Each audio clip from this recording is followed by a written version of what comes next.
안녕하세요, 여러분. 우리가 보통 여행이라고 하면 뭘 떠올리시나요? 오늘 이 시간에는요, 그 생각의 틀을 완전히 깨버릴 이야기를 좀 해보려고 합니다. 자, 바로 본론으로 들어가 볼게요. 원전에서 가장 먼저 던지는 말이 정말 충격적이에요. 여행은 없습니다. 아니, 이게 대체 무슨 말일까요? 정말 강렬한 시작이죠? 아니, 여행이 없다니? 그럼 우리가 하는 건 뭘까요? 그냥 노는 게 아니란 말인데, 원전에서는 바로 이 지점에서 첫 번째 핵심 개념을 꺼내듭니다.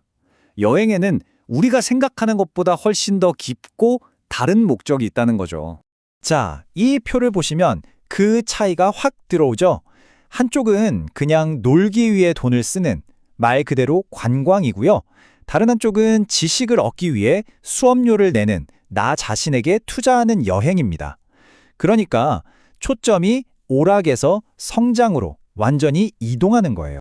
그래서 이 모든 이야기의 심장, 핵심 키워드가 바로 현장 학습입니다.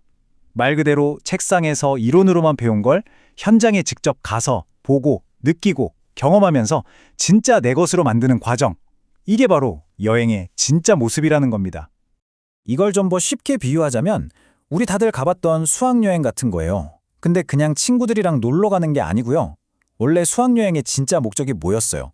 교실에서 배운 역사를 경주에 가서 직접 눈으로 확인하는 거잖아요. 바로 그겁니다. 배움과 연결되지 않은 여행은 의미가 없다는 거죠. 자, 그럼 진짜 배움은 어디서 올까요? 원전에서는 아주 명확한 비율을 제시하는데요. 우리가 책으로 얻는 지식은 전체의 30%밖에 안 된다는 거예요. 그럼 나머지 70%는 바로 직접 부딪히고 경험하는 현장 학습에서 채워진다는 겁니다. 정말 압도적인 비율이죠? 좋아요. 현장 학습이 중요하다는 건 알겠어요. 그럼 이걸 대체 어떻게 해야 할까요? 다행히 원전에서는 아주 구체적인 실천 방법, 일종의 법칙을 알려줍니다. 자, 아주 명확한 3단계 프로세스가 있습니다. 첫째, 무작정 떠나는 게 아니라 떠나기 전에 미리 공부를 하는 거예요. 그 나라의 문화, 경제, 사람들, 뭐든요. 둘째, 현장에 가서는 내가 공부했던 걸 직접 눈으로 보고 경험하면서 연결시키는 거죠. 아, 이게 책에서 본 그거구나 하고요. 마지막으로 셋째, 돌아와서는 그 경험들을 잘 정리해서 나만의 생각, 나만의 통찰력으로 만드는 겁니다. 이 세 가지만 지키면 평범한 여행이 정말 강력한 학습으로 바뀌는 거죠. 그런데 여기서 정말 좀 무서운 경고를 하는데요. 그냥 아무 목적 없이 재밌게 놀다 와야지 하고 떠나는 거 있잖아요. 이게 단순히 시간을 낭비하는 걸 넘어서 나중에 내 인생에 문제를 일으키는 무지한 행동이라고까지 이야기합니다. 생각보다 훨씬 심각하게 보고 있는 거죠. 결국 이렇게 공부하고 배우는 태도가 내 인생 전체를 좌우하게 된다는 건데요. 자, 그래서 다음 주제가 바로 인생의 시험대입니다. 한번 보시죠. 자, 인생을 하나의 타임라인으로 보는 거예요. 30대는 말 그대로 공부하는 시기입니다. 모든 경험이 다 공부인 거죠. 이렇게 30대에 쌓아놓은 내공으로 40대에는 사회로부터 일종의 면접을 보게 된다는 겁니다. 이 시험을 통과해야만 50대에 이르러서야 비로소 리더, 즉 지천명의 경지에 오를 수 있다는 거고요. 여기서 정말 직설적인 표현이 나오는데요. 40대가 되면 자연에서 면접을 받는다. 공부를 하지 않았다면 불합격될 것이다. 여기서 말하는 불합격이 뭘까요?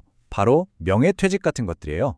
30대 때 공부를 안 해서 이 중요한 시험에 대비하지 못했기 때문에 떨어지는 거다.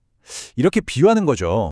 결국 이 면접에서 떨어진다는 건 내 실력이 더 이상 내 나이에 맞지 않게 됐다는 걸 의미해요. 그리고 그 결과는 사회적으로나 직업적으로나 뒤처지게 되는 거죠.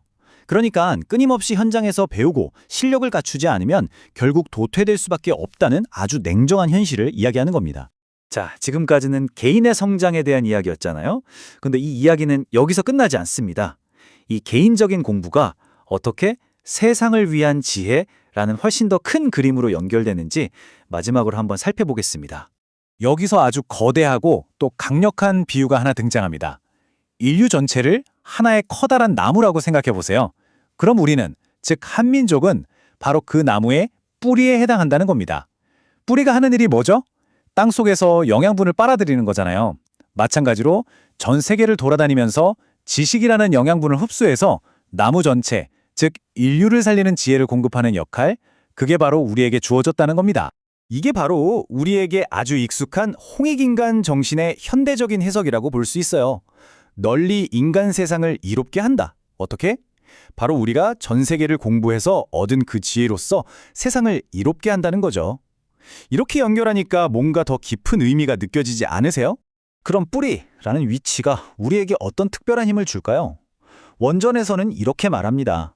다른 나라를 제대로 공부한 한국 시민이 그 나라의 왕이나 대통령에게 편지를 쓰면 그 편지는 반드시 읽힌다. 이게 무슨 뜻이겠어요? 우리가 정말 깊이 있게 공부해서 얻은 지혜는 세계 어느 곳에서든 그 가치를 인정받고 귀 기울여 듣게 된다는 거죠. 이게 바로 뿌리로서의 자격이라는 겁니다. 자, 이제 모든 조각이 맞춰졌습니다.